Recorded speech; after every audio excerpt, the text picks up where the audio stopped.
नाक्षरसमाम्नायमधिगम्य महेश्वरात् कृत्स्नं व्याकरणं प्रोक्तं तस्मै पाणिनये नमः। येन धूता गिरः पुंसां विमलैः शब्दवारिभिः तमश्चाज्ञानजं भिन्नं तस्मै पाणिनये नमः।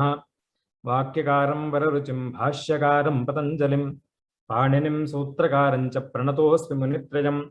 योगेन चित्तस्य पदेन वाचां मलं शरीरस्य च वैद्यकेन योपाकरोत्तं प्रवरं मुनीनां पतञ्जलिं प्राञ्जलिरानतोऽस्मि। वृत्तौ भाष्ये तथा धातुनाम पारायणादिषु विप्रकीर्णस्य तन्त्रस्य क्रियते सारसंग्रहः। इष्टिपसंख्यानवति शुद्धगणा विवृतगूढसूत्रार्थ व्युत्पन्नरूपसिद्धिः वृत्तिरियं काशिका नाम। व्याकरणस्य शरीरं परिनिष्ठितशास्त्रकृत्यमेतावत् शिष्टः परिकरबन्धः क्रियते अस्य ग्रन्थकारेण।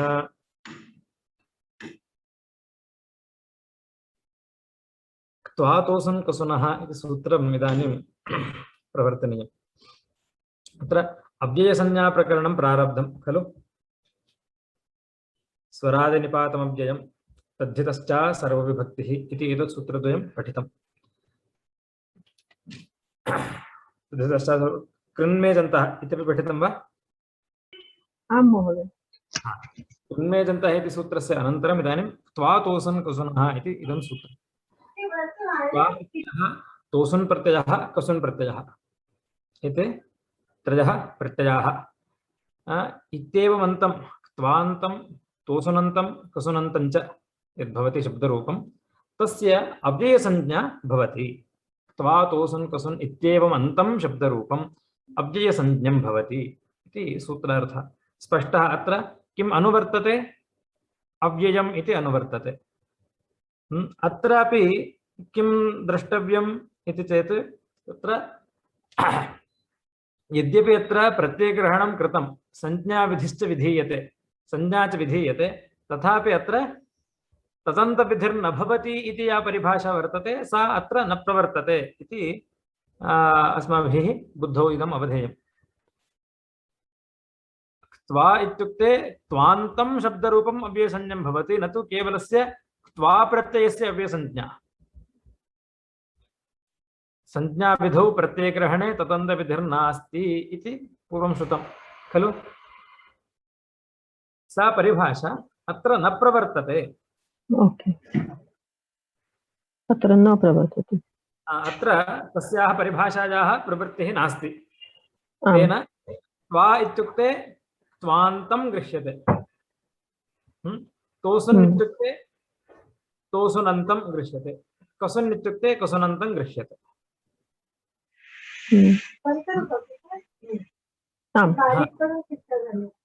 परिभाषा का अस्ति इति चेत् संज्ञाविधौ प्रत्ययग्रहणे तदन्तविधिर्नास्ति इति। येन विधिस्तदन्तस्य इति सूत्रं श्रुतं स्यात्। आम् आम्। यत्र यत्र विशेषणं भवति तद्विशेषणं तस्य तदन्तस्य संज्ञा स्यात् इति तत्र सूत्रार्थः। एवं च त्वा शब्दरूपम् इत्युक्ते त्वा इति विशेषणं कस्य शब्दरूपम् इत्यस्य तदा त्वा इत्येतत् किं भवति? त्वान्तम् इति भवति। त्वान्तं शब्दरूपम् इति येन विधिस्तदन्तस्य इति परिभाषाबलात् लभ्यते। परन्तु यत्र यत्र संज्ञाविधिः भवति इदानीम् अनेन सूत्रेण किं प्रार्थ्यते? अव्ययसंज्ञा खलु। त्वा तोसुन् कसुनः इति सूत्रेण अव्ययसंज्ञा प्रार्थ्यते। एवं च इयं संज्ञाविधिः, तत्र संज्ञाविधिः क्रियते। तत्र किं ग्रहणं कृतं? कस्य ग्रहणं कृतम् इति चेत् प्रत्ययस्य ग्रहणं कृतं। त्वा तोसुन् रूपेण प्रत्ययानां ग्रहणं कृतं। यत्र यत्र प्रत्ययस्य ग्रहणं कृत्वा तत्र संज्ञा विधीयते चेत् तर्हि तत्र केवलस्य प्रत्ययस्य ग्रहणं कर्तव्यं, प्रत्ययान्तस्य ग्रहणं नैव कार्यम् इति परिभाषा वर्तते। संज्ञाविधौ प्रत्ययग्रहणे तदन्तविधिः नास्ति इति।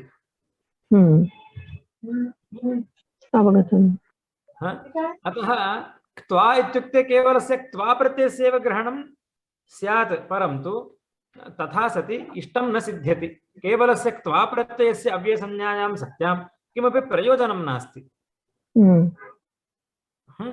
केवलस्य क्त्वा प्रत्ययस्य अथवा केवलस्य तोसुन् प्रत्ययस्य यदि अव्ययसंज्ञा भवति तदा अव्ययसंज्ञायाः किमपि प्रयोजनं नास्ति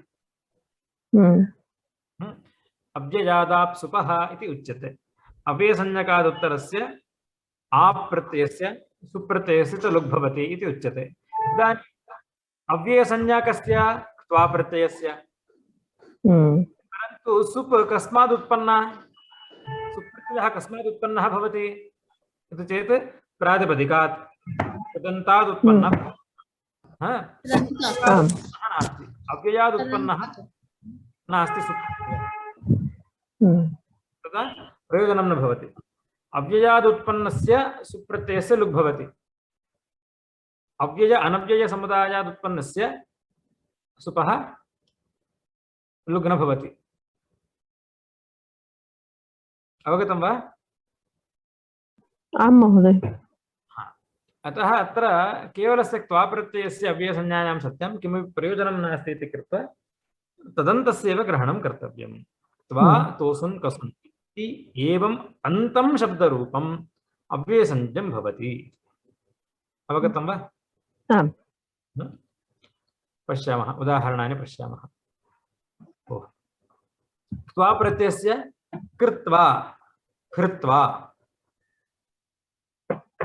तोसुन् प्रत्ययस्य पुरा सूर्यस्य उदेतोः आधेयः आधेयः काठकसंहिता वर्तते पुरा वत्सानाम् अपाकर्तोः अत्र किमस्ति भावलक्षणे स्तेण् हुतमिजनेभ्यः तोसुन् इति तोसुन् प्रत्ययः विधीयते इण् धातोः क्री धातोश्च भावलक्षणे इत्यस्मिन् अर्थे स्था इण् क्री वदी चर् वदु धातु चर् धातु इत्येतेभ्यः किं भवति तोसुन् इति प्रत्ययः भवति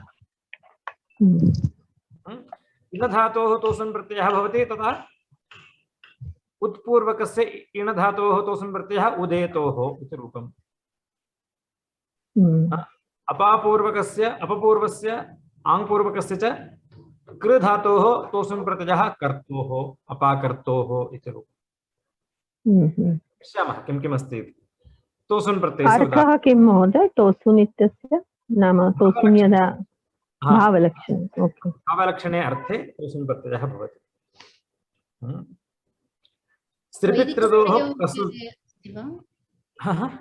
लौकिकप्रयोगे अपि अस्ति वा तोसुन् नास्ति नास्ति नास्ति वैदिके केवलं वैदिके वा पितृदोः कसुन् पुरा क्रूरस्य विसृपो विरप्शिन्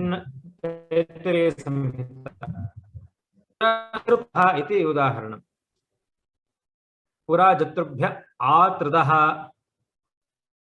इति उदाहरणं कसुन् प्रत्ययस्य पश्यामः किं किं जायते इति पश्यामः इदानीं कृत्वा अत्र किं भवति धातुः किं कः धातुः अत्र कृ दुक्रिङ्करण इति कृ धातुः क्त्वा प्रत्ययः केन सूत्रेण समानकर्तृकयोः पूर्वकलले अनेन सूत्रेण क्त्वा इति प्रत्ययः भवति अनुबन्धलोपः पूर्वमेव कृतः मया प्रदर्शितः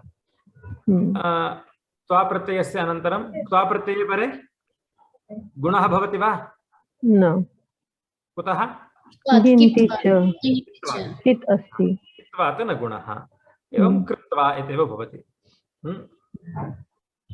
इडागमः न भवति कुतः धातुः अनिट् अस्ति अतः धातुः सेट् नास्ति अतः इडागमो न भवति त्वा प्रत्यय कारणेन गुणोऽपि न भवति कृत्वा कृत्वा इत्येव रूपम् इदानीं त्वा तोसुन् कसुनः इति सूत्रेण अव्ययसंज्ञा भवति अस्य त्वा प्रत्ययान्तस्य तेन कृत्वा इति शब्दात् पुनः सु उत्पत्तिर्भवति नाम कृतधृतसमासाश्चयते कृतं तत्त्वात् प्रातिपदिकसंज्ञा प्रातिपदिकत्वात् सुपुत्पत्तिः तस्याः सुपः तस्य सुपः लुग् भवति अव्ययादाप् सुपः एवं च कृत्वा इति रूपम् अवगतं वा आम् महान् क्लेशः नास्ति एवं हृत्वा इत्यपि इदानीं तोसन् प्रत्ययस्य उदाहरणानि पश्यामः। तोसन् प्रत्ययस्य किम् उदाहरणं दृष्टितं? पुरा सूर्यस्य उदेतो राधेयः इति काठिकसंहितायाः वाक्यमिदं। तत्र उदेतोः इति उदाहरणं। पुरा सूर्यस्य उदेतोः, उदेतोः इति उदाहरणम्। अत्र किं किं भवति? उत्पूर्वकस्य, उत्पूर्वकात् तोसन् इण् धातोः तोसन् इति प्रत्ययः। भावलक्षणे स्थ इण्, स्था इण् क्री वद् चरि वदि चरि हुतमि जनिभ्यः, हुतमि जनिभ्यः तोसन्, एतेभ्यः धातुभ्यः किं भवति? तोसन् इति प्रत्ययः भवति भावलक्षणे अर्थे।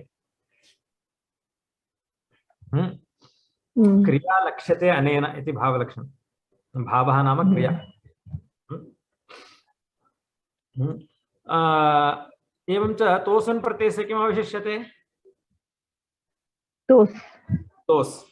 इण् धातोः इ, उत् इ तोस्। तोस् प्रत्यये परे गुणः भवति खलु? आर्धातुकत्वात् तोसन् प्रत्ययः आर्धातुकसंज्ञकः, अतः तस्मिन् परे इण् धातोः गुणो भवति ए। उत् ए तोस्, उदेतोस् इति अस्ति वा? सार्वधातुक अर्धधातुकयोः इति अनेन गुणः भवति वा? सत्यं। तदनन्तरम् उदेतोस् इति स्थिते उत् ए तोस्, ए इति धातोः गुणे सति रूपम्। उत् उदेतोस्। इदानीं त्वातोसन् कसुनः इति सूत्रेण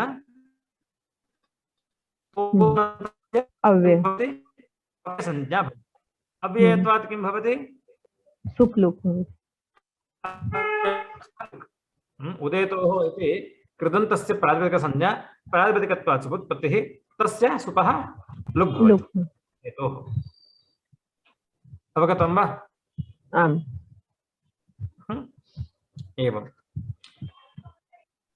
पुरा वत्सानाम् अपाकर्तोः, अपाकर्तोः इति उदाहरणम्। अत्रापि एवमेव अपपूर्वक आङ्पूर्वक कृ प्लस् तोसन्। कृ धातोः गुणः भवति कर्, अपाकर्तोस्। तदनन्तरं त्वातोसन् कसुनः इति अव्ययसंज्ञा, अतः सुपः कृदन्तत्वात् विहितस्य सुपः, कृदन्तात् विहितस्य सुपः लुग् भवति। अपाकर्तोः, सु अपाकर्तोः। अवगतं वा? आम्।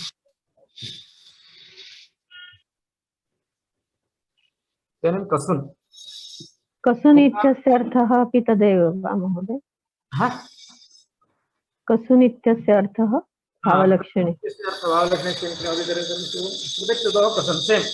तस्मिन्नेव अर्थे भावलक्षणे एव अर्थे कसुन् प्रत्ययः। तस्य अनन्तरं सूत्रं भावलक्षणे एण् क्री वदि चरि हुतमि जनिभ्यः तोसुन् त्रिपित्रिदोः कसुन्।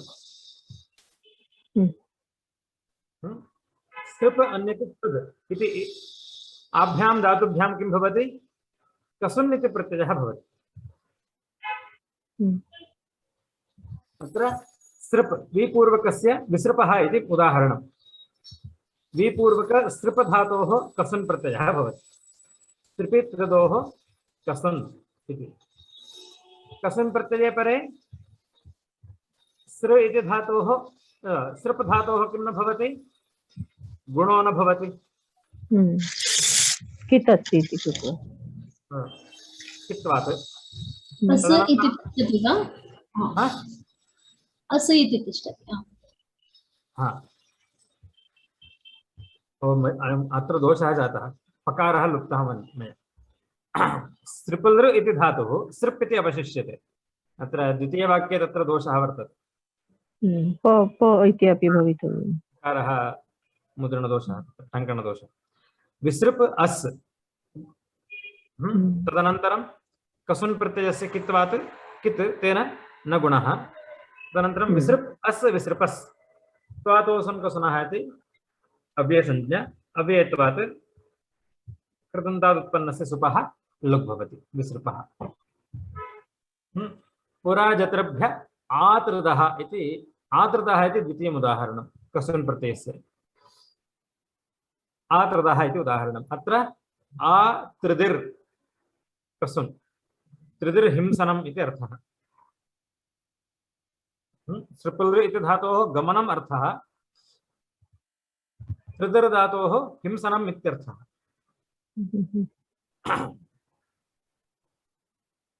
कसुन् प्रत्यये परे अत्रापि पूर्ववत् गुणो न भवति। आत्रिद् अस् आत्रिदस् आत्रिदः अव्यादाप्सुपः इति लुक् आत्रिदः इति रूपम्। अवगतं वा? आम्। केवलं सृप् धातु तथा च कृत् धातु इतितः एव कसुन् प्रत्ययः वर्तते वा? आभ्यामेव धातुभ्यां सृप् त्रिद् इति आभ्यामेव भवति कसुन् प्रत्ययः।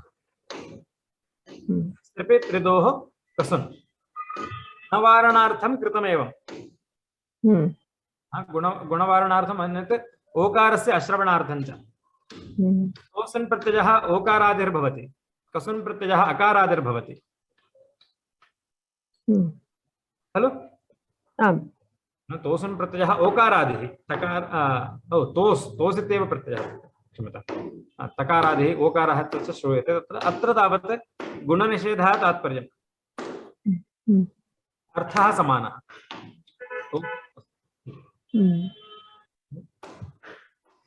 अवगतं वा? आम्। तोसन् कसुनः। इदानीं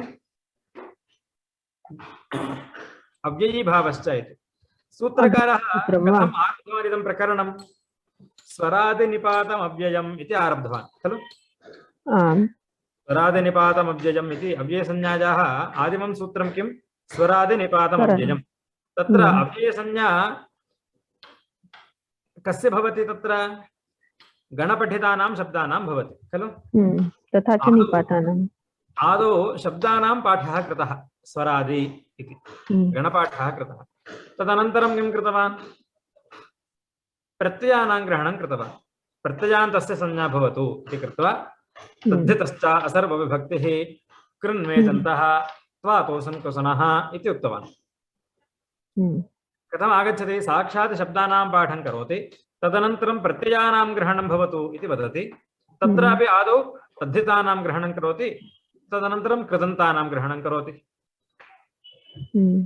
इदानीं समासस्यापि अव्ययसंज्ञा इष्यते, अतः पदसमूहस्य संज्ञां शास्ति। केवलस्य प्रत्ययस्य न अथवा प्रत्ययान्तस्य न, अपि तु समासस्यापि भवतु इति अव्ययसंज्ञां शास्त्रे अव्ययीभावश्च इति कृत्वा इदम् अव्ययसंज्ञाप्रकरणस्य चरमं सूत्रं। तत्र आदौ गणपठितानां संज्ञा कृता, कुत्र? स्वरादिनिपातमव्ययम् इत्यत्र। ततः आरभ्य प्रत्ययान्तानां संज्ञा विहिता, तद्धितान्तानां कृदन्तानाम्। इदानीं केषाञ्चन निर्दिष्टप्रत्ययानां त्वातोसन् कसुनः इति संज्ञा उक्ता। इदानीं समासविशेषस्य संज्ञा विधीयते अव्ययीभावश्च। वृत्तिं पश्यामः। का वृत्तिः? अव्ययीभावसमासः अव्ययसंज्ञो भवति इति। अव्ययीभावसमासः अव्ययसंज्ञो भवति। सुलभः अर्थः, विशेषः अर्थः नाम तत्र परिश्रमः न करणीयः भवति। अव्ययीभावसमासः अव्ययसंज्ञो भवति। अव्ययीभावसमासः कः? कुत्र भवति अव्ययीभावसमासस्य विधानं? समासप्रकरणं। कुत्र अस्ति सूत्रं? तत् प्रकरणं कुत्र अस्ति? द्वितीयाध्यायस्य प्रथमपादे आदौ एव वर्तते। द्वितीयाध्यायस्य तृतीयपादे वा? प्रथमपादे। प्रथमपादे आदौ एव वर्तते। प्राग्दिशो विभक्तिः न, क्षम्यतां अव्ययीभावः इति वा? आकडारात् समासः इति सूत्रं। तत्पश्चात् अव्ययीभावः पञ्चमं सूत्रम्। आदौ तावत् सूत्रकारः अव्ययीभावसमासमेव शास्ति।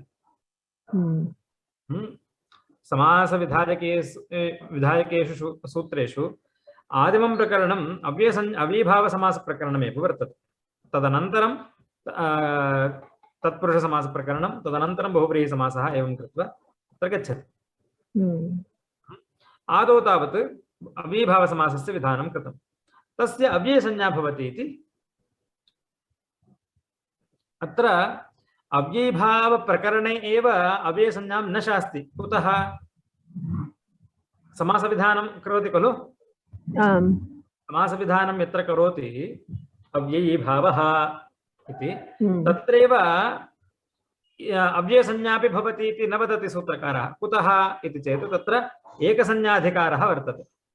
ओ प्राकडारादेका संज्ञा इति हम्म, क्षम्यताम् आकडारादेका संज्ञा इति कडारशब्दपर्यन्तं कुत्र द्वितीयाध्यायस्य द्वितीयपादस्य परिसमाप्तिपर्यन्तम् एका एव संज्ञा कर्तुं शक्यते। एकस्य संज्ञाद्वयं नास्ति।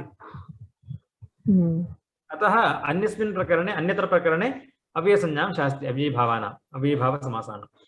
हम्म, अव्ययीभावसमासः अव्ययसंज्ञो भवति इति। अवगतं वा? आम् किं प्रयोजनम् अव्ययीभावसमासस्य अव्ययसंज्ञायां सति किं प्रयोजनम् उच्यते? लुङ् मुखस्वर उपचाराः इति। लुक् भवति। लुक् नाम हम्म, प्रत्ययस्य लुक् अव्ययादाप्सुपः अव्ययसंज्ञायां सत्यां कुत्र लुक् भवति इति चेत् अव्ययादाप्सुपः इति लुक् भवति। सुपः लुक् भवति। इदमेकं प्रयोजनम्। एतावत्पर्यन्तं दृष्टं खलु। आम् स्वान्तस्य अव्ययसंज्ञायां किं प्रयोजनं? तस्मात् उत्पन्नस्य सुपः लुक् भवति खलु। आम् अव्ययसंज्ञायाः इदम् आदिमं प्रयोजनं। सर्वत्र बहुत्र दृष्टं प्रयोजनं प्रसिद्धं। लुक् भवति अव्ययादाप्सुपः इति लुक् भवति। अन्यत् मुखस्वरः।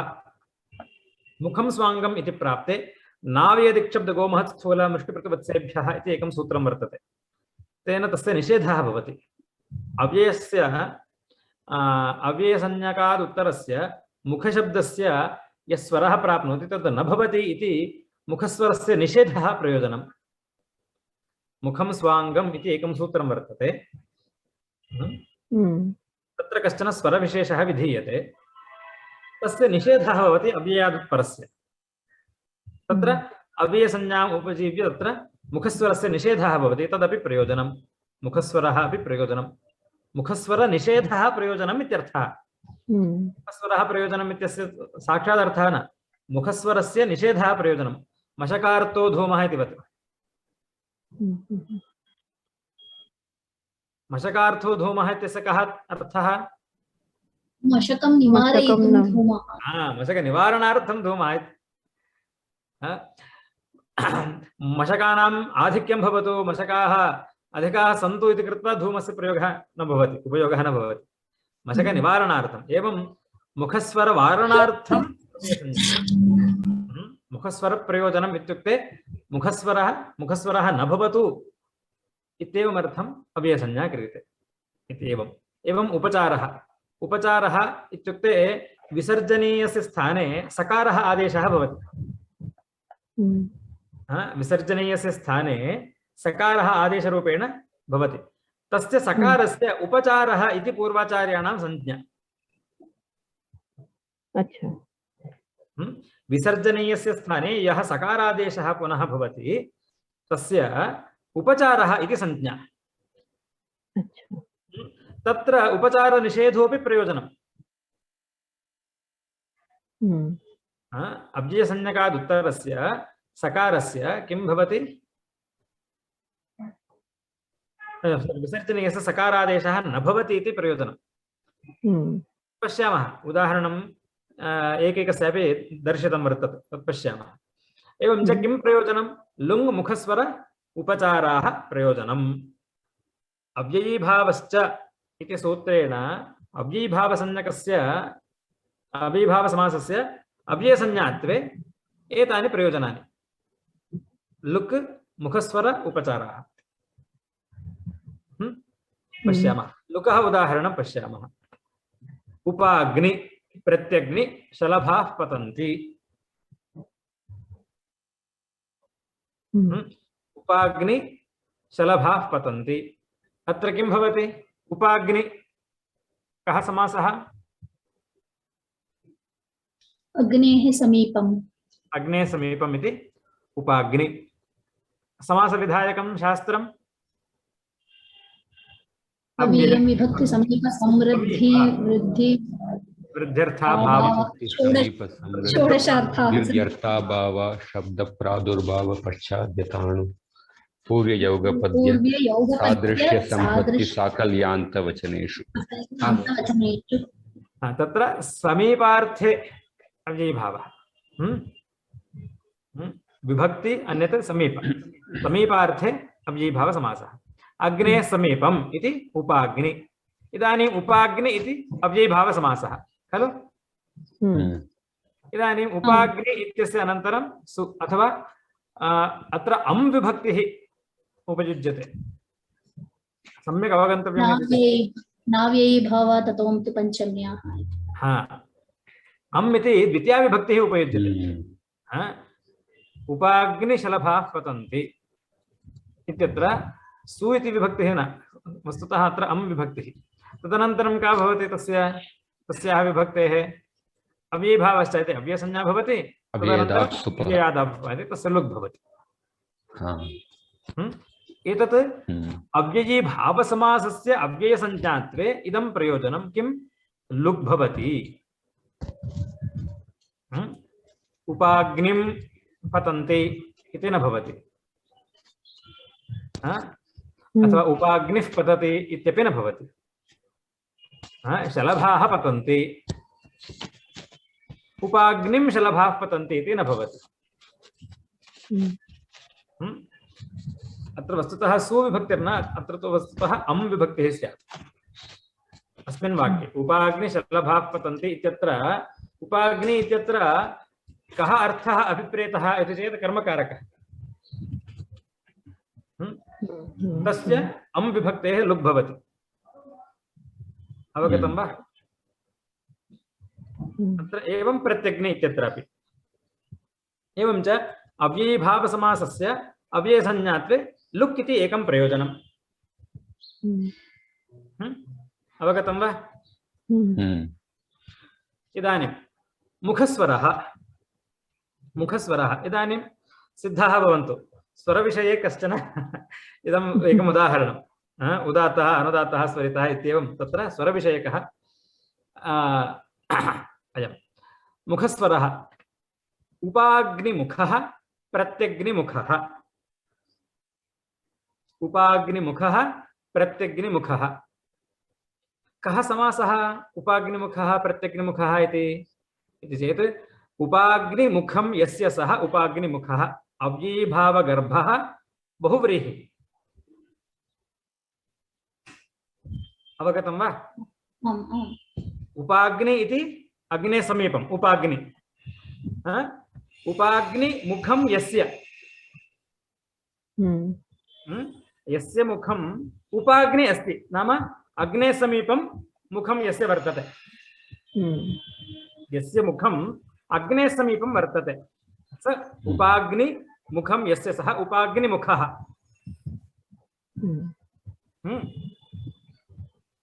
यस्मिन् कस्मिंश्चित् हवने यदि यजमानः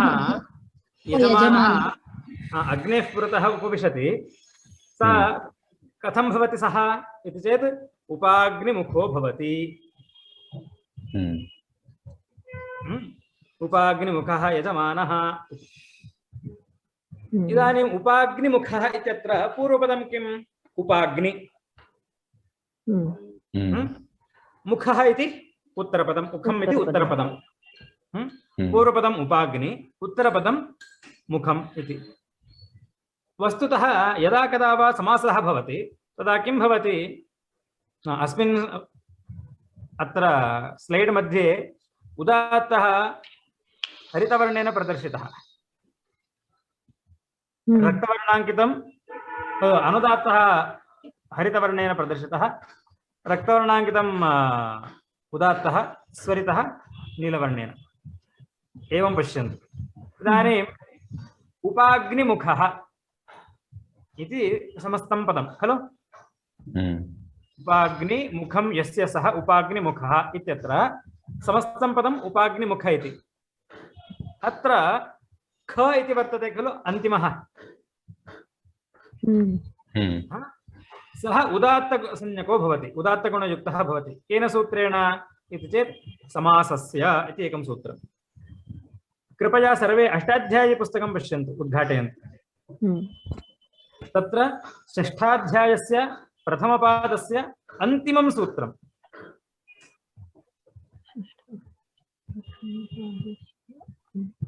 6:1 लास्ट 220 समासस्य समासस्य तस्मात् सूत्रात् पूर्वम् एकम् अन्तः इति एकं सूत्रं वर्तते। किमपि अन्तः इति,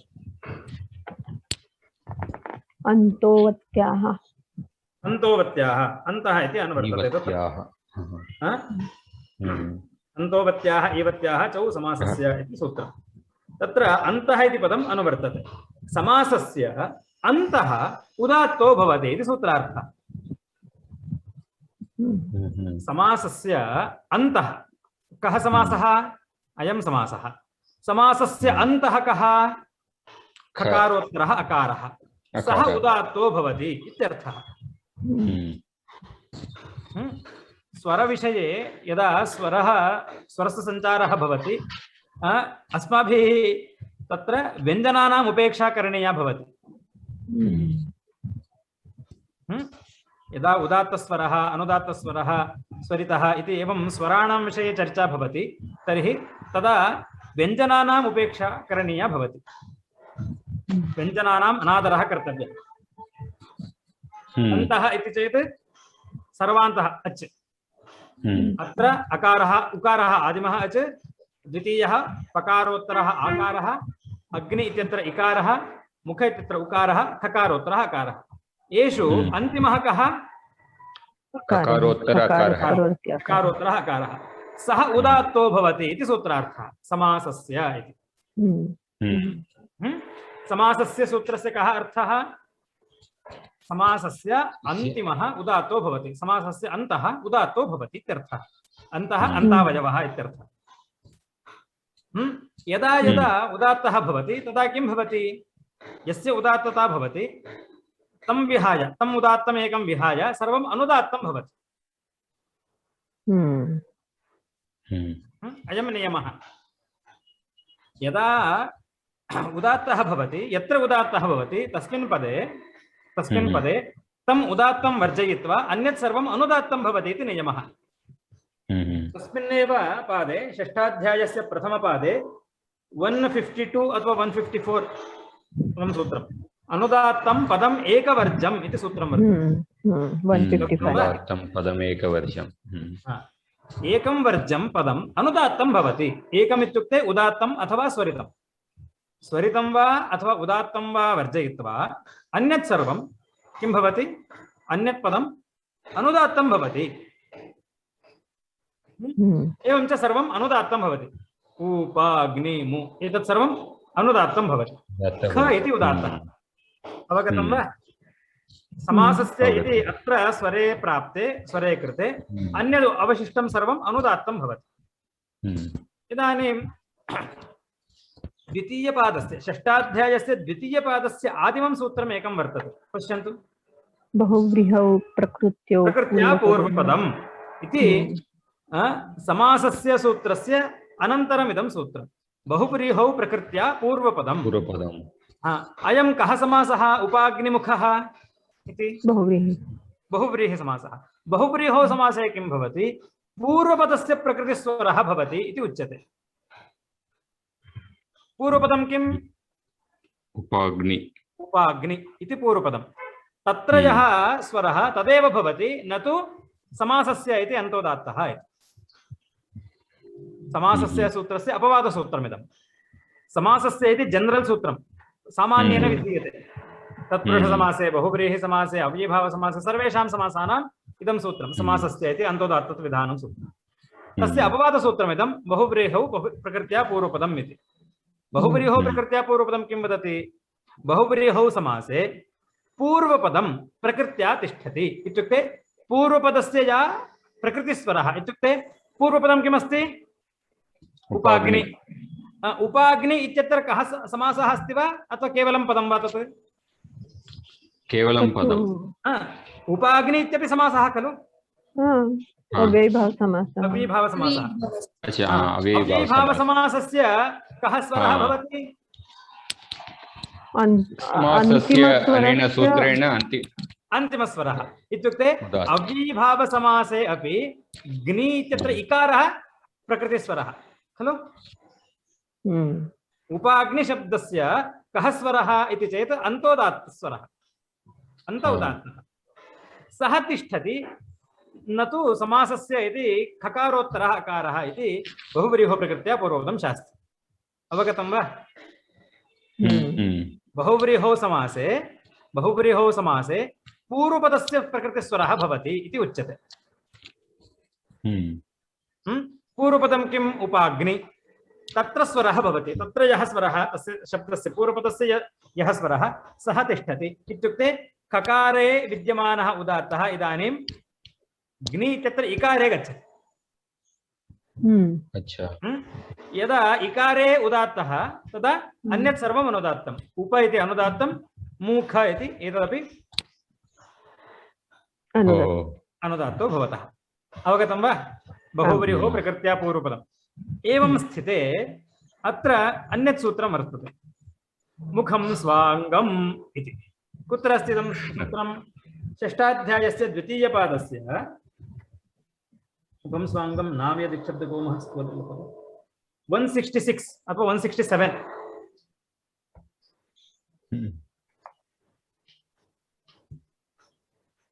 लब्धं वा? 167 लब्धं वा? मुखं स्वाङ्गं लब्धं वा? तत्र 142 सूत्रं किमस्ति अथवा 143 किमस्ति? अन्तः इति वर्तते। लब्धं वा? 110 तत्र उत्तरपदादिः इति सूत्रम्।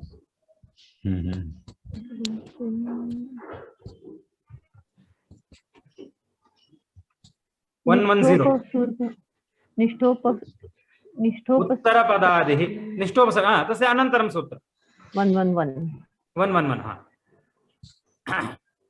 उत्तरपदादिः इति एकं सूत्रं।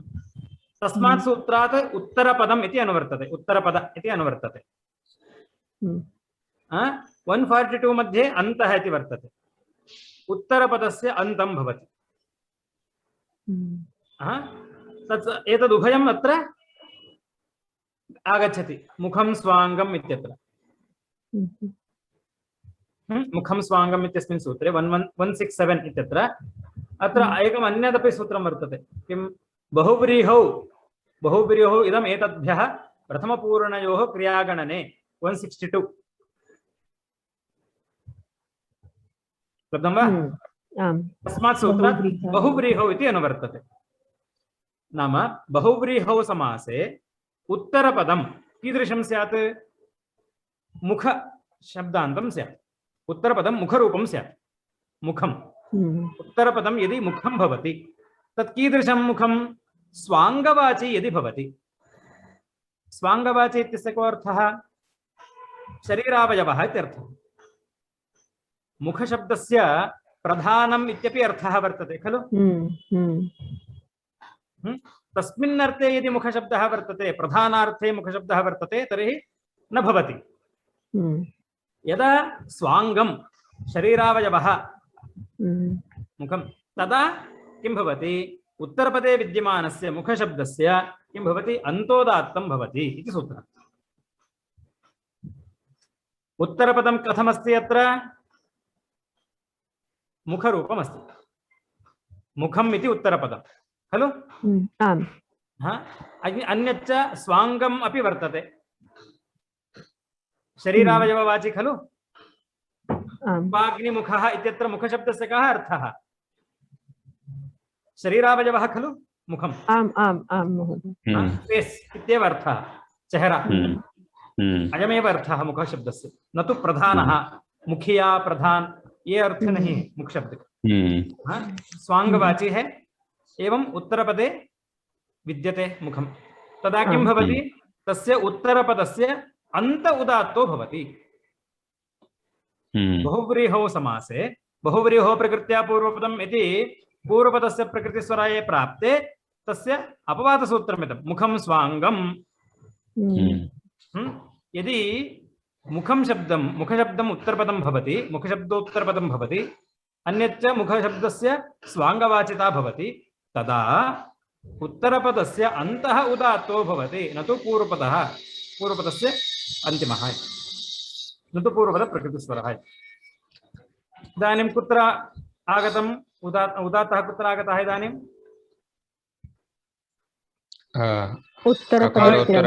अन्तोदात्तः बहुव्रीहो समासे उत्तरपदस्य अन्तो जातः। पूर्वं किमासीत्? बहुव्रीहो प्रकृत्या पूर्वपदम् इत्यत्र पूर्वपदस्य अन्तिमः स्वरः आसीत्, इदानीम् उत्तरपदस्य अन्तिमः उदात्तः जातः। यदा अस्य उदात्तता जाता अन्यत् सर्वम् अनुदात्तं जातम्, अनुदात्तं पदमेकवर्तम्। इदानीं मुखं स्वाङ्गम् इत्यस्य अनन्तरम् एकं सूत्रं वर्तते, नाव्ययदिक्शब्दगो महत्स्थूल मुष्टिपृतुवत्सेभ्यः इति। 168 शुद्धं वा? तत्र किमुच्यते? अव्ययसंज्ञकात् उत्तरस्य यदि मुखं स्वाङ्गं भवति तर्हि अन्तोदात्तं न भवति। इदानीम् उपाग्नि इति अव्ययसंज्ञा अस्ति वा? उपाग्नि इत्यस्य अव्ययीभावसमासः किं भवति? अव्ययसंज्ञको भवति। अव्ययसंज्ञा अस्ति इति कारणेन किं भवति? न अव्ययात्, न अव्यय दिक्शब्द गो महत् स्थूल मुष्टि पृथु वत्स इति एतेभ्यः उत्तरे विद्यमानस्य मुखशब्दस्य अन्तोदात्तता न भवति इति सूत्रार्थः।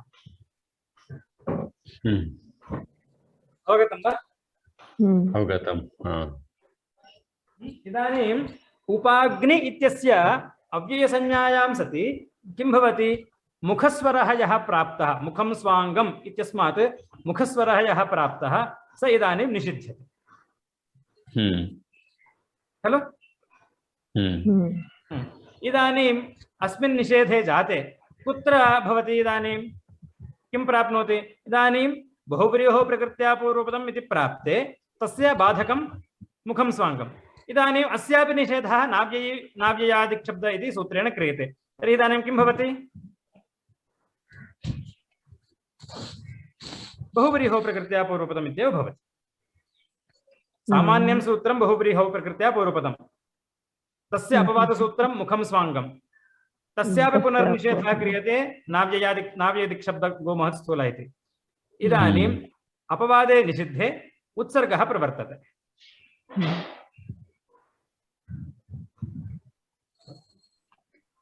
उत्सर्गसूत्रं बहुव्रीहो प्रकृत्या पूर्वपदम्, तस्य अपवादसूत्रं मुखं स्वाङ्गम्, तस्यापि प्रतिषेधः क्रियते नाव्ययादिति। एवं च अपवादस्य प्रतिषेधे जाते उत्सर्गः प्रवर्तते। उत्सर्गसूत्रं बहुव्रीहो प्रकृत्या पूर्वपदम्। एतेन किं भवति? उपाग्नि इत्यत्रैव उदात्तः गच्छति, ग्नि इत्यत्र उदात्तः गच्छति, अन्यत् सर्वम् अनुदात्तं जातम्। अनुदात्ते जाते उदात्तात् अनुदात्तस्य स्वरितः इति सूत्रमेकं वर्तते।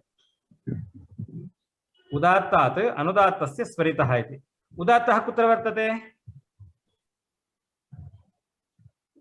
ग्नि, ग्नि इत्यत्र। तस्मात् परः अपि अनुदात्तः वर्तते वा? अत्र सर्वत्र अस्य अनुदात्तस्य किं भवति? स्वरितः भवति। इदानीं स्वरितः जातः मु इति उकारः। स्वरितस्य अनन्तरम् अपि एकः अनुदात्तः विद्यते वा? तस्य का गतिः? स्वरितात् संहितायाम् अनुदात्तानां स्वरितस्य अनन्तरं यः अनुदात्तः विद्यते तर्हि तस्य एकश्रुतिर्भवति, स्वरः न भवति तस्य। स्वरितस्य नाम उदात्तात् अनुदात्तस्य स्वरितः जातः खलु? उदात्तस्य अनन्तरम् अनुदात्तस्य मु इति अनुदात्तस्य इदानीं स्वरितः जातः, मु इति इदानीं स्वरितः। स्वरितस्य अनन्तरमपि पुनः अनुदात्तः विद्यते, तस्य अनुदात्तस्य किं भवति? एकश्रुतिर्भवति, किमपि स्वरः नास्ति तस्य। अच्छा, किमपि स्वरः? कोऽपि स्वरः नास्ति, कोऽपि स्वरः नास्ति तस्य, एकश्रुतिर्भवति, न उदात्तः न अनुदात्तः न च स्वरितः। उच्चारणं कथं भवति एकश्रुतिवर्णस्य? एकश्रुतिरित्युक्ते तत्र उदात्तता अनुदात्तता स्वरितता न भवति। सामान्येन नाम स्वरितस्य या श्रुतिर्भवति तदा एव श्रुत्या खकारस्यापि उच्चारणं क्रियते।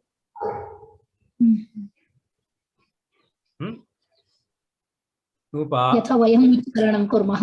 अग्निमुखः, मुखः, मु इत्यत्र स्वरितत्वं प्रदर्शितं, मुखः तत्रैव गच्छति, मुखः, क इति पुनः अनुदात्तता न भवति।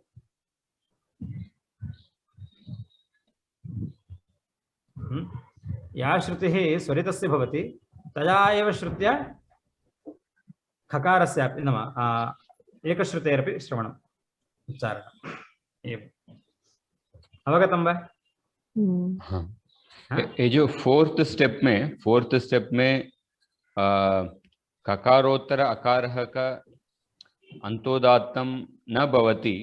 हाँ, उसके बाद ग्नी में फिर से वो इकार का उदात्त कैसे आता है उसका? हाँ, वो जब सामान्य सूत्र को बांधकर मुखम स्वांगम सूत्र प्रवृत्त हुआ था, है ना?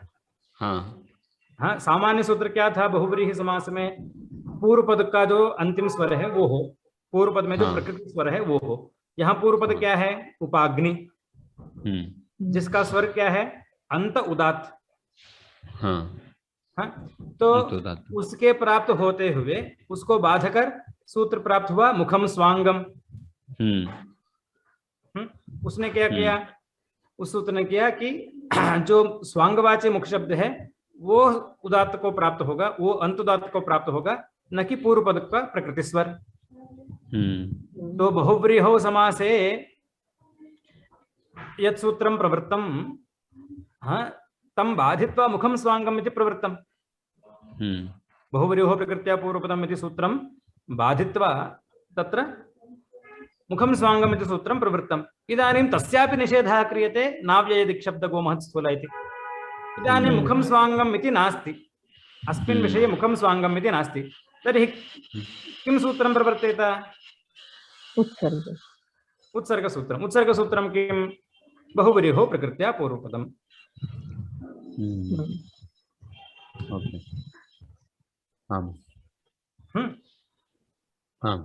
स्टेप 2 में जो सूत्र है उसको बांध लिया था स्टेप 3 में। अब स्टेप 3 में जो सूत्र है वो चलेगा नहीं, क्योंकि स्टेप 4 में जो सूत्र है उसने बांध दिया उसको। अब बहुव्रीहो प्रकृत्या पूर्वपदम को बांधने वाला कोई है नहीं।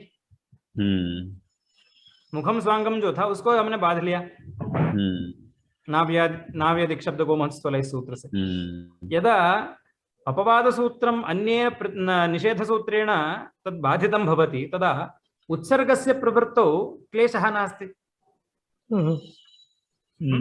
उत्सर्गस्य अवकाशः विद्यते इदानीं, तर्हि उत्सर्गसूत्रं प्रवर्तते बहुव्रीहो प्रकृत्या पूर्वपदम्।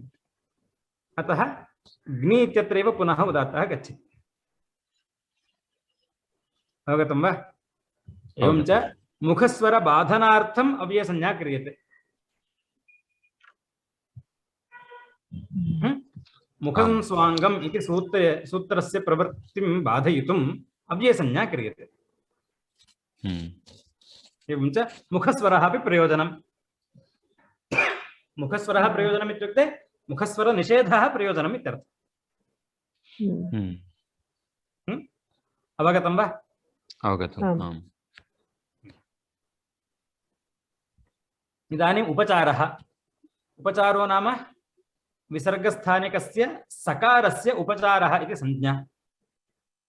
विसर्गस्य स्थाने यः सकारादेशः भवति, विसर्जनीयस्य सः इति सूत्रं श्रुतं वा? आम्। विसर्जनीयस्य सः, विसर्जनीयस्य स्थाने सकारादेशो भवति इति सूत्रार्थः। तस्य सकारस्य, विसर्जनीयस्थानिकस्य सकारस्य उपचारः इति संज्ञा भवति। इदानीं तस्य उदाहरणम् उपपयः करोति इति उपपयःकारः। उपपयः करोति इति उपपयःकारः, उपपयः कामः इति उदाहरणद्वयं प्रदर्शितम्। उपपयःकारः इति पश्यामः। उपपयः कारः इत्यत्र किं भवति? उपपयस् प्लस् कारः। उपपयस् इति अव्ययीभावसमासः खलु? आम्। पयसः समीपम् इति उपपयः। आम्। पयसः समीपम् इति उपपयः। उपपयस् जलस्य वा क्षीरस्य समीपं वा? हा? जलस्य समीपं वा क्षीरस्य समीपं वा? यत्किमपि पयशब्दस्य उभयमर्थः, अतः जलस्य समीपम् इत्येव मन्यामः।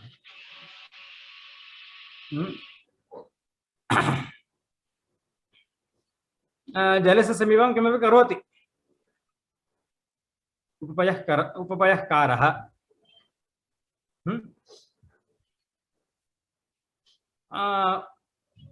उपपयः कारः इत्यत्र उपपयस् प्लस् कारः। कारः इति कः? कृदन्तः करोति इति कारः। करोति इति कारः, न केवलं करोति इति।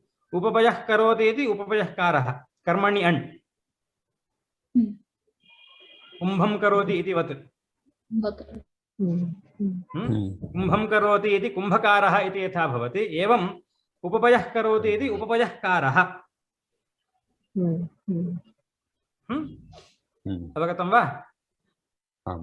इदानीम् उपपयस् प्लस् कारः, उपपयः कारः इत्यत्र उपपयस् इति सकारस्य किं भवति?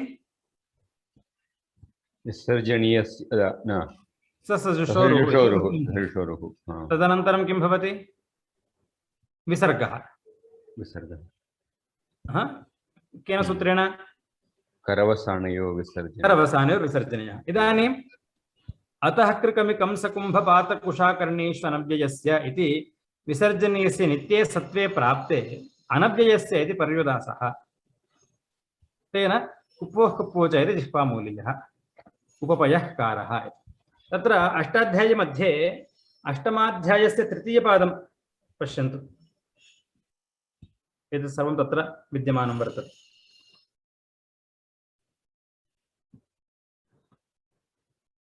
अष्टमाध्यायस्य तृतीयं पादं। तत्र स्वादिसन्धिप्रकरणे अन्तिमः सूत्रः किल, सूत्रं किल एतत्। अतः कृ कमि कंस कुम्भ। सत्यं सत्यं सत्यं। कौमुदीपद्यतः पाठः वर्तते। 37 37 वा? वा शरि कुप्वोः सोपदादौ। तत्र नित्यं समासेनुत्तरपदस्थस्य इत्यस्य सूत्रस्य अनन्तरम् अतः कृ कमि कंस कुम्भ पात्र कुशाकर्णीषु अनव्ययस्य इति सूत्रमेकं वर्तते। 46 तत्र विसर्जनीयस्य इति अनुवर्तते। कुत्र? विसर्जनीयस्य सः इति सूत्रात् 34 तत्र विसर्जनीयस्य सः इति अनुवर्तते। लब्धं वा? विसर्जनीयस्य स्थाने किं भवति? सकारादेशः भवति। तस्य विसर्जनीयस्य स्थाने किं भवति? अतः अकारादुत्तरस्य। अत्र विसर्जनीयः कुत्र वर्तते? अकारात् परः विद्यते खलु? पय इत्यत्र यकारोत्तर अकारः विद्यते, तस्मात् परः विसर्जनीयः वर्तते। अतः उत्तरस्य विसर्जनीयस्य कृ धातोः यद्रूपं, कृ इत्युक्ते कृ धातुः, नाम कृ धातोः यद्यद्रूपं भवति, कृदन्तं रूपं यद्यत् सम्पद्यते, तस्मिन् परतः किं भवति? कृ कमि कंस कुम्भ पात्र कुश कर्णीषु। कर्णीषु इति सप्तमी विभक्तिः। एतेषु परतः इत्यर्थः। कृ धातोः परतः अकारादुत्तरस्य विद्यमानस्य विसर्जनीयस्य किं भवति? सकारादेशः भवति। सकारादेशः भवति। कदा भवति नाम कीदृशः भवति सः सकारादेशः इति चेत् नित्यं भवति। उपरितनं सूत्रमेकं वर्तते, नित्यं समासेनुत्तरपदस्थस्य इति। लब्धं वा? नित्यं समासे अनुत्तरपदस्थस्य। नित्यं समासेनुत्तरपदस्थस्य इति सूत्रं वर्तते। तत्र नित्यम् इति पदम् अनुवर्तते। नित्यं किं भवति? अव्ययीभावसमा नाम अकारादुत्तरस्य कृ इति धातोः परे विसर्जनीयस्य नित्यं सकारादेशः भवति इति सूत्रार्थः। तस्मिन्नेव सूत्रे अन्ते एकं पदं वर्तते, किम्? अनव्ययस्य इति। अतः कृ कमि कंस कुंभ पात्र कुश कर्णीषु अनव्ययस्य इति पदमेकं वर्तते। वर्तते वा तत्र इदं पदम्? अनव्ययस्य इत्युक्ते अयं विसर्जनीयस्य सकारादेशः भवति, परन्तु यदि अयं विसर्जनीयः यदि अव्ययस्य भवति तर्हि न भवति। अवगतं वा? आम्। यदि अयं विसर्जनीयः अव्ययस्य भवति, अव्ययसम्बन्धी भवति, तर्हि तस्य सकारस्य तस्य विसर्जनीयस्य सकारादेशः न भवति, अनव्ययस्य। अवगतं वा? इदानीम् उपपयस् इत्यत्र योऽयं सकारः विद्यते, तस्य स्थाने रेफः, तस्य स्थाने विसर्जनीयः।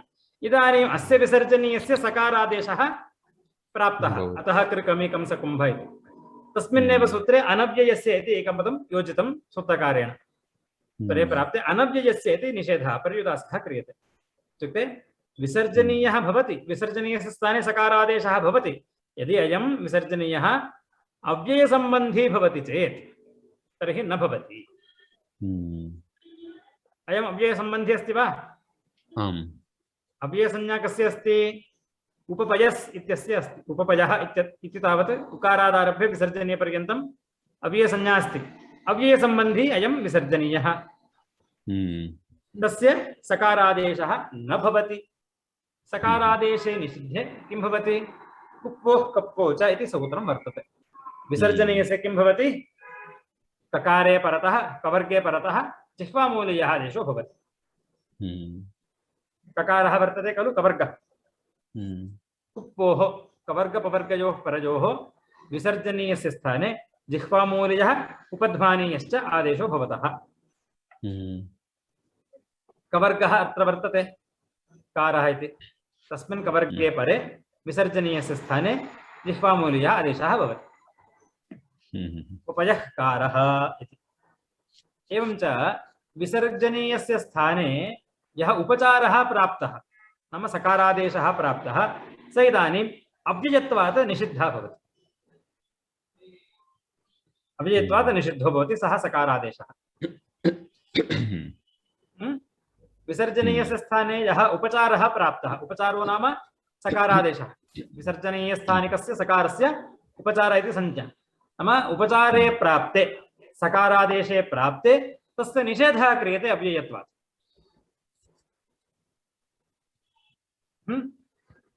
एवं च अव्ययसंज्ञायाः इदमपि प्रयोजनं किम्? उपचार अकरणम्, उपचार निषेधः। अवगतं वा?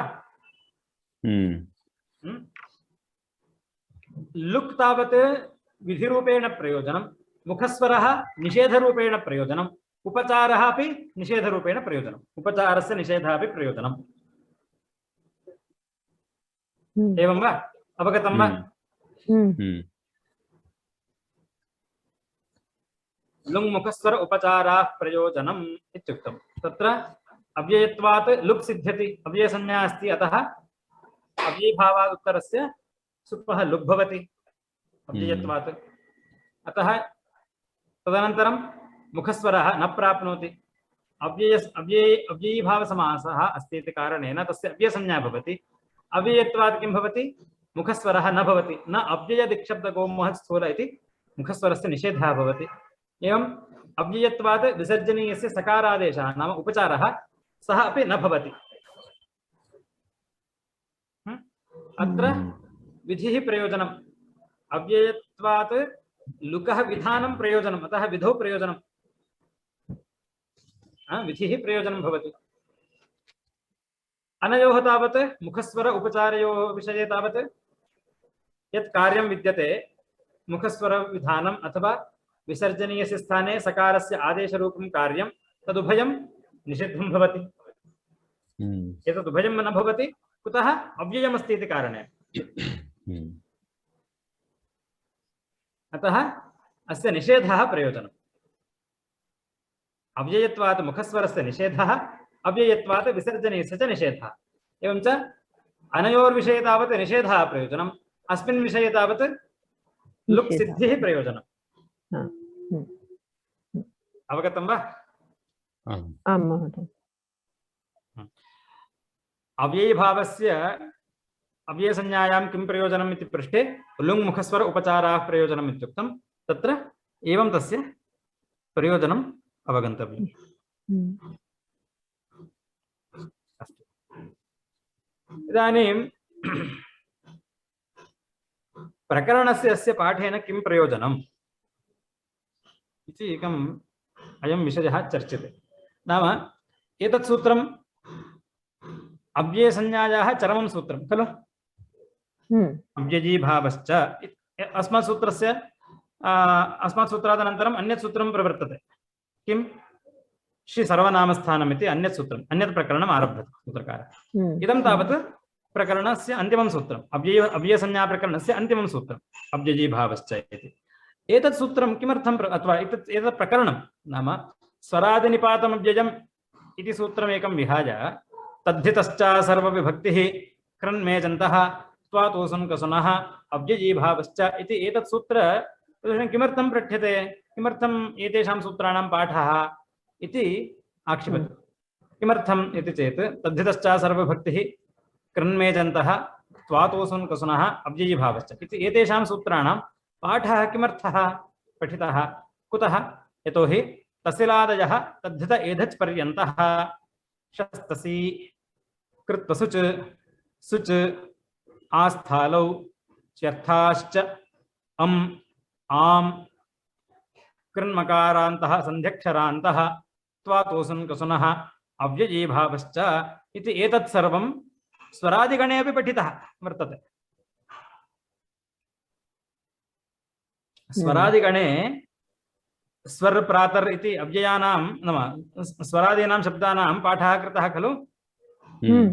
तस्मिन् स्वरादिपाठे स्वरादिगणे एतेषामपि पाठः कृतः वर्तते। तसिलादयः तद्धित एधच् पर्यन्तः शस्तसि इति एतेन तद्धितश्च सर्वविभक्तिः इति अनेन सूत्रेण अव्ययसंज्ञा प्रार्थ्यते खलु। तद्धितश्च असर्वविभक्तिः, यः असर्वविभक्तिस्तद्धितः सः किं भवति? अव्ययसंज्ञो भवति इत्युक्तं। तस्य उदाहरणं किं प्रदर्शितं?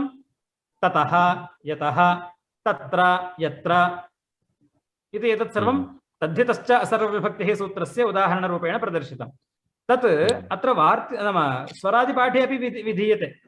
तसिलादयः तद्धितः एधच् पर्यन्तः इति तसिल् प्रत्ययः आदिः येषां तेषां सर्वेषां तद्धितानां एधच् पर्यन्तानां तद्धितानां स्वरादिगणपाठादेव अव्ययसंज्ञा अस्ति। इत्युक्ते तसिल् प्रत्ययस्य स्वरादित्वादेव अव्ययसंज्ञा सिद्धा वर्तते। तसिल् प्रत्ययः कस्मिन् अर्थे विधीयते? पंचम्यर्थे, पंचम्यास्तसिल् इति। तद्धितश्च सर्वविभक्तिः इति सूत्रेण यस्य तसिल् प्रत्ययस्य अव्ययसंज्ञा विधीयते सा अव्ययसंज्ञा स्वरादिगणपाठादेव लब्धा वर्तते पूर्वमेव। स्वरादिनिपातमव्ययम् इति सूत्रादेव तसिल् प्रत्ययस्य अव्ययसंज्ञा विहिता वर्तते। पुनः किमर्थम् अत्र तद्धितश्च सर्वविभक्तिः इति पठति भवान्? असर्वविभक्तिस्तद्धिताः के भवन्ति? तसिलादयः एधच् पर्यन्ताः ये प्रत्ययाः ते शस्तसि आस् प्रत्ययः, थाल् प्रत्ययः, आम् प्रत्ययः, अम् प्रत्ययः, च्यर्थाः एते सर्वे अपि के भवन्ति? कृत्वसुच् प्रत्ययः एते सर्वे तद्धितप्रत्ययाः एव, असर्वविभक्तिस्तद्धिताः। एवं च तद्धितश्च सर्वविभक्तिः इति सूत्रप्रणयनं मास्तु एतत् सर्वं गणपाठे पठितं वर्तते। एतेषां सर्वेषां तद्धितानाम् अव्ययसंज्ञा स्वरादिनिपातमव्ययम् इत्यनेनैव सिद्ध्यति। एवमेव कृन् मकारान्तः सन्ध्यक्षरान्तः, मकारान्तः कृत् एवं सन्ध्यक्षरान्तः। सन्ध्यक्षरो नाम ए ऐ ओ औ इत्युक्ते एच्, ए ओङ् ऐ औच् एच् खलु। कृत् यः मकारान्तः सन्ध्यक्षरान्तः इत्युक्ते कृन्मेजन्तः इति सूत्रेण यः येषां अव्ययसंज्ञा प्रार्थ्यते सा संज्ञा अत्र उक्ता एव वर्तते कृन्मकारान्तः सन्ध्यक्षरान्तः इति। गणपाठे कृन्मकारान्तः सन्ध्यक्षरान्तः ये कृत्प्रत्ययान्ताः मकारान्ताः भवन्ति एवं सन्ध्यक्षरान्ताश्च भवन्ति तेषाम् अव्ययसंज्ञाकार्या इति स्वरादिगणे एव सूत्ररूपेण पठितः वर्तते। पुनः सूत्रं किमर्थं करोति कृन्मेजन्तः इति स्वातोसन् कसुनः स्वरादिगणे एव पठितः वर्तते। पुनः सूत्रप्रणयनं किमर्थम् अव्ययीभावश्च इति स्वरादिगणे पठितः वर्तते। पुनः सूत्रं किमर्थम् स्वरादिनिपातमव्ययम् इति एतत् सूत्रं पर्याप्तं खलु। एतत् सर्वं तत्र उक्तमेव वर्तते खलु। किमर्थं पुनः सूत्रं करोति भवन्तः? पुनः सूत्रकारः एतेषां सूत्राणां प्रणयनं किमर्थं करोति? यतोहि एतेषु यत् प्रार्थ्यते तत् सर्वं गणपाठादेव सिद्ध्यति। अतः प्रकरणस्य अस्य पाठेन किं प्रयोजनम्? अवगतं वा? अवगतो वा? आम् आम् आम्। इदानीं तस्य समाधानं पश्यामः। पुनर्वचनम् अनित्यत्वज्ञापनार्थम्। पुनर्वचनं गणपाठेन एव सिद्धे अव्ययसंज्ञा पुनः पाठः सूत्ररूपेण तेषां पुनः पाठः किमर्थः इति चेत् पुनर्वचनम् अनित्यत्वज्ञापनार्थम्। अव्ययसंज्ञा अनित्या वर्तते इति ज्ञापनार्थम्। अव्ययसंज्ञा नित्या भवति इति नास्ति, क्वचित् भवति क्वचित् न भवति। अरे एतत् कथं पश्यामः। तेन अयं कार्यनिमसिद्धो भवति। यः च पुरा सूर्यस्य उदेतो राधेजः पुरा क्रूरस्य विसृपो विरप्स्यन् इत्यादिषु न लोकाव्ययनिष्ठ इति षष्ठी प्रतिषेधः न भवति। इदानीम् उदेतोः इति एकं पदम् इदं खलु उदाहरणं। कस्य उदाहरणमिदम्? उदेतोः इति तोसुन् प्रत्ययस्य उदाहरणं। उदेतोः इणधातोः तोसुन् प्रत्ययस्य उदाहरणम् उदेतोः इति। तोसुन् प्रत्ययः कुत्र विधीयते? कृदधिकारे विधीयते। कृदन्तः वर्तते। अतः कृदन्तयोगे किं भवति? कर्मणि षष्ठी भवति। कर्तृकर्मणो कृतिः इति कर्तृकर्मणो कृति। कृद्योगे कर्मणि किं भवति? षष्ठी विभक्तिर्भवति। कर्तृकर्मणो कृति उभयप्राप्तो कर्मणि कृतस्य च वर्तमाने अधिकरणवाचनश्च न लोकाव्ययनिष्ठा खलर्थत्रिनाम् इति तत्र निषेधसूत्रम् एकं वर्तते। पश्यन्तु कृपया। लब्धं वा? द्वितीयाध्यायस्य तृतीयपादस्य 59 सूत्रं 2369। न लोकाव्ययनिष्ठा। तत्र किमुच्यते? कर्तृकर्मणोः कृति इति सूत्रेण कर्तरि कर्मणि च कृद्योगे षष्ठी विभक्तिर्भवति इत्युक्तम्।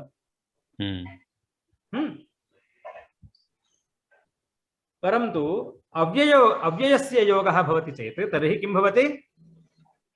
षष्ठी निषेधः भवति। षष्ठी निषेधः भवति। अवगतं वा? अयं कृत् यदि अव्ययसंज्ञकः भवति तदा अव्यययोगे किं न भवति? षष्ठी विभक्तिः न भवति। तर्हि अत्र किं स्यात्?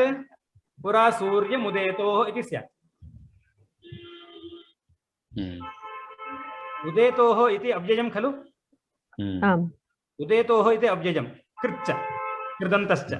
कृदन्तं यदि अव्ययं भवति तदा कृद्योगे या षष्ठी भवति सा न भवति इति सूत्रार्थः। न लोक अव्ययनिष्ठा। अव्यय शब्दस्य योगे किं न भवति? षष्ठी विभक्तिः न भवति इति सूत्रार्थः। इदानीं पुरा सूर्यम् उदेतोः इति स्यात् तर्हि वाक्यम्। अत्र किमस्ति? सूर्यस्य इति षष्ठी विभक्तेरेव दर्शनं भवति। षष्ठी विभक्तेरेव प्रयोगः। कथमिदम् इति चेत् अव्ययसंज्ञा अनित्या।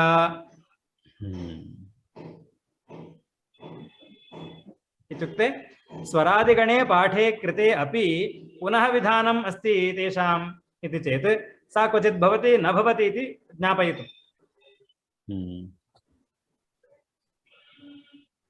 अवगतं वा? उदेतोः इत्यत्र अव्ययसंज्ञा अस्ति, अव्ययसंज्ञा नास्ति। अव्ययसंज्ञा अस्ति, अतः उदेतोः इत्यत्र सुपः लुक् भवति। उदेतोः इति अव्ययसंज्ञा नास्ति, अतः सूर्यस्य इत्यत्र षष्ठी निषेधः न भवति। एकस्मिन्नेव नित्यत्वम् अनित्यत्वम् उभयम्। अत्रापि विसृपः इत्यत्रापि तथैव। विसृपः इत्यत्र कसुन् प्रत्ययस्य उदाहरणम्। सृपित्रिदोः कसुन्, कसुन् प्रत्ययस्य उदाहरणम्। त्वातोसुन् कसुनः इति अव्ययसंज्ञा प्राप्ता।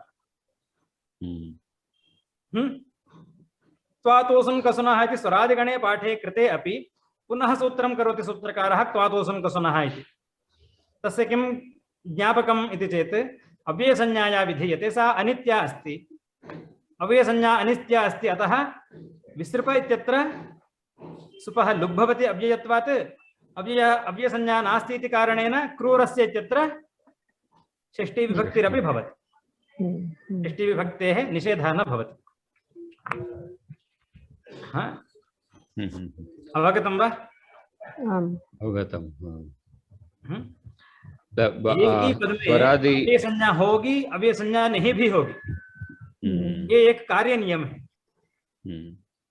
हाँ, इस कार्य करते वक्त अव्यय संज्ञा होती है, दूसरे कार्य करते वक्त अव्यय संज्ञा नहीं होती। ये नियम कैसे ऐसे कोई उदाहरण है महोदय? जी, लौकिक के कोई ऐसे उदाहरण है? ये लौकिक उदाहरण नहीं है, ये वेद का ही है। वेद। अच्छा।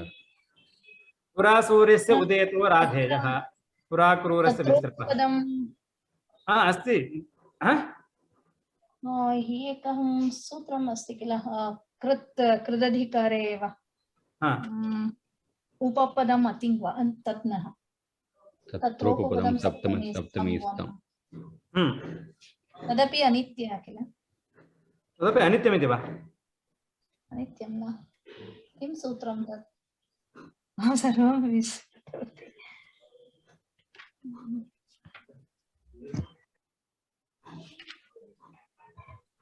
स्वरादि निपातम् अव्ययम्। न, वासरूपस्त्रियां। वासरूपस्त्रियां, सत्यं सत्यं। तत्र असरूपप्रत्ययाः विकल्पेन बाधकाः भवन्ति। बाधन्ते न च बाधन्ते। तत्र विकल्पविधानं वा विधिर्भवति। तत्र बाध्यबाधकभावः विकल्पेन भवति।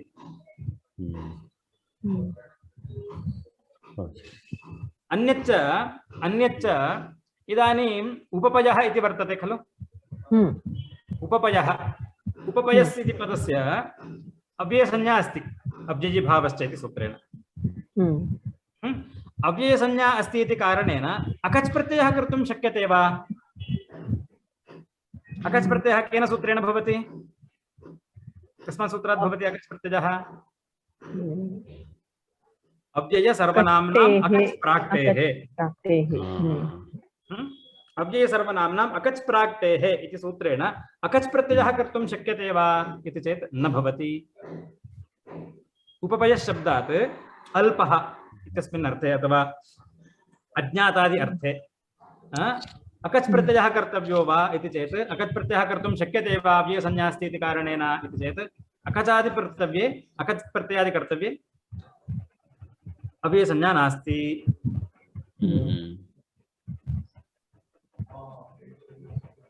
यो भी वेद का ही उदाहरण है क्या? नहीं, ये लौकिक उदाहरण भी हो सकता है। अच्छा। तेन अकजादो कर्तव्ये संज्ञा न भवति। आप सभी के पास पुस्तक है न्यास और पतंजलि के साथ? नहीं है। नहीं। अष्टाध्यायी.com रेफर कर। तन्मध्ये अस्ति, तन्मध्ये अस्ति। तत्र न्यासे सर्वं पठित विद्यते। तत्र अनित्यत्व ज्ञापनार्थम् इति। तेन अकजादौ कर्तव्ये संज्ञा न भवति। क एव तु भवति। क इति प्रत्ययः स्वार्थे क प्रत्ययः विधीयते। सर्वनामसंज्ञकात् अव्ययाच्च अकच् प्रत्ययः विधीयते। अत्र अकच् प्रत्ययः उपपयः इत्यादीनाम् अव्ययसंज्ञा या वर्तते सा अनित्या वर्तते। इत्युक्ते क्वचिदस्ति क्वचित् नास्ति। अकच् प्रत्यये कर्तव्ये अव्ययसंज्ञा अपेक्षिता, तत्र अव्ययसंज्ञा न भवति इति वदति। अव्ययसंज्ञा नास्ति। उपपयशब्दात् अकच् प्रत्ययः न भवति। इह च उपकुम्भम् आत्मानं मन्यते, उपकुम्भं मन्यः इत्यत्र आत्माने खश्च इति खश् प्रत्यये कृते खित्यनव्ययस्य इति मुम् अनुवर्तते। स प्रतिषेधः न भवति। भवतु एकवारं तत्र पश्यन्तु, न्यासमेकवारं पश्यन्तु। यदा समयः प्राप्यते तदा अस्य सूत्रस्य पुनर्वचनम् अनित्यत्वज्ञापनार्थम् इति वचनम् उद्धृत्य तत्र न्यासकारः किञ्चित् वदति। तमेकवारं पश्यन्तु यदा समयः प्राप्यते। अष्टाध्यायी.com मध्ये तत्सर्वम् उपलभ्यते। वृत्तौ यद् दत्तं तद् मया अत्र प्रदर्शितं। तेन अयं कार्यनियमः सिद्धो भवति। इह च पुराक्रूरस्य उदेतोरादेयः आधेयः इत्यत्र उदेतोः इति अव्ययसंज्ञा वर्तते तोसन् प्रत्ययस्य, तेन सुपः लुक् भवति। परन्तु सूर्यस्य इति षष्ठिनिषेधः अव्ययत्वात् न भवति। अव्ययत्वात् षष्ठिनिषेधः प्राप्तः, अव्ययसंज्ञा नास्ति इति अनित्यत्वात् सूर्यस्य इत्यत्र षष्ठिनिषेधः न भवति। अवगतं वा? पुराक्रूरस्य विसृपः इति न लोकाव्यनिष्ठ इति षष्ठीप्रतिषेधः न भवति।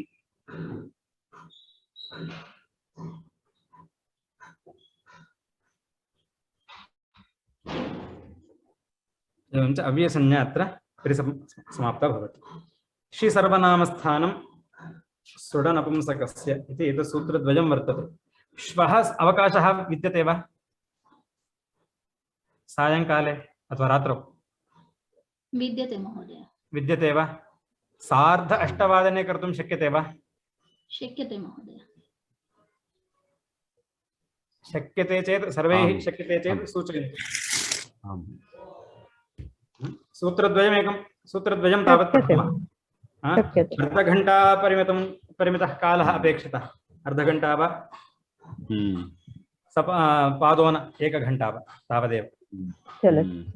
तावान् कालः यदि अस्ति महोदय अवकाशः लभ्यते तर्हि, कालस्य अवकाशः लभ्यते तर्हि कृपया सूचयन्तु। 8:30 कुर्मः, भवतु वा? श्वः तत् सूत्रद्वयं परिसमापयामः। तदनन्तरं क्लिष्टं किञ्चित् सूत्रं वर्तते, नवेति विभाषा इत्यादि। तत्र व्याख्यानं बहु अपेक्षितं वर्तते। अस्तु, तर्हि श्वः 8:30 रात्रौ अत्र इदं समापयामः। अस्तु महोदय, धन्यवादः। महोदय,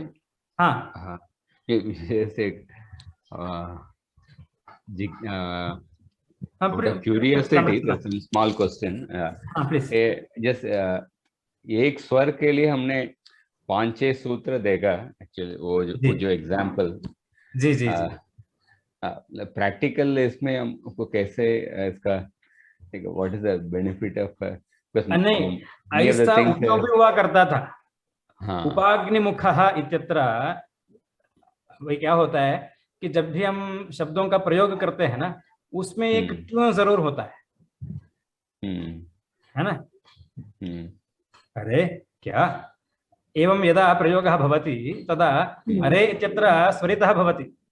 अरे यदा आश्चर्यं भवति तदा रे इत्यत्र स्वरितत्वं भवति। अरे यदा उदासीनता भवति अरे इति रे इत्यत्र अनुदात्तः श्रूयते खलु?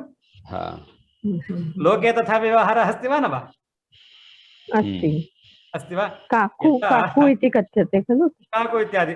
एवं तत्र उदात्तः अनुदात्तः स्वरितः तेषामेव स्वराणां सञ्चारः वर्तते खलु?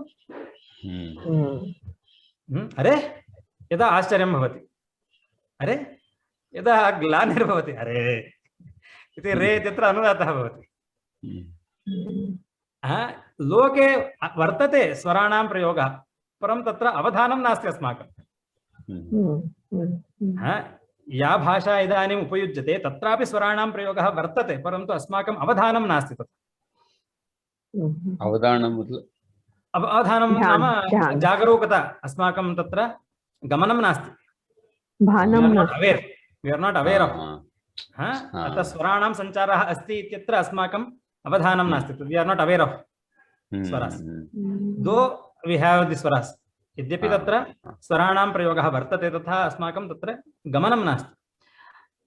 भाषायाम् एवम् आसीत्, संस्कृतभाषायाः यदा प्रयोगः व्यवहारः आसीत् तदा एवमेव प्रयोगः आसीत्। उपाग्निमुखः इत्यत्र उपाग्निमुखः इति शब्दस्य कः अर्थः चेत् बहुव्रीहिसमासः इति स्वरादेव गम्यते स्म।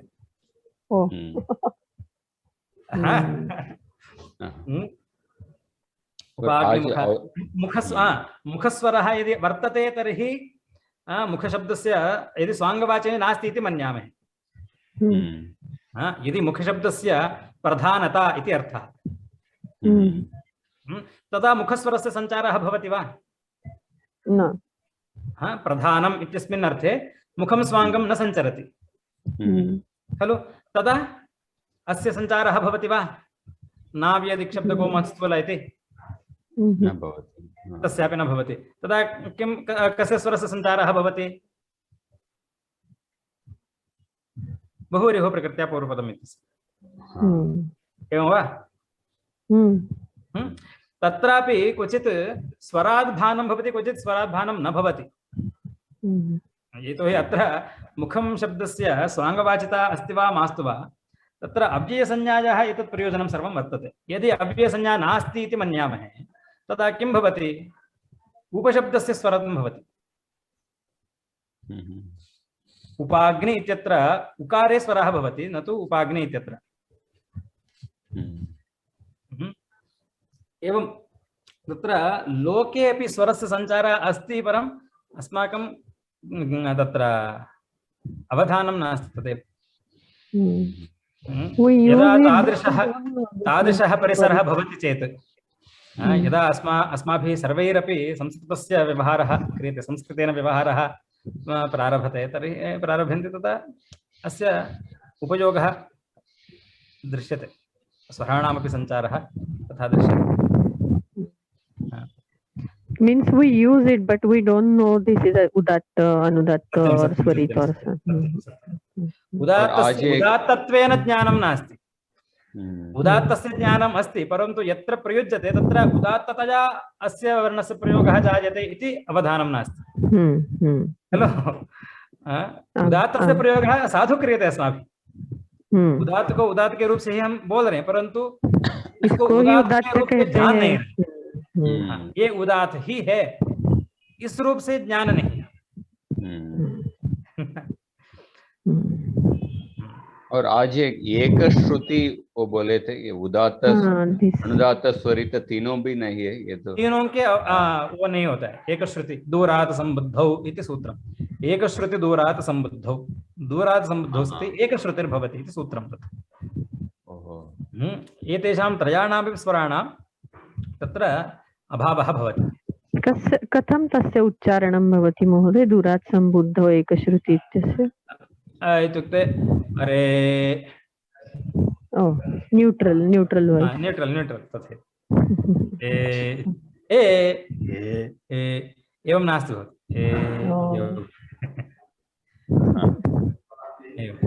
ओके, अस्तु। अन्यत् प्रष्टव्यमस्ति वा? न, धन्यवाद महोदय। धन्यवादः। श्वः अस्ति किल कक्षा? श्वः रात्रौ कुर्मः 8:30 वादने। अस्तु।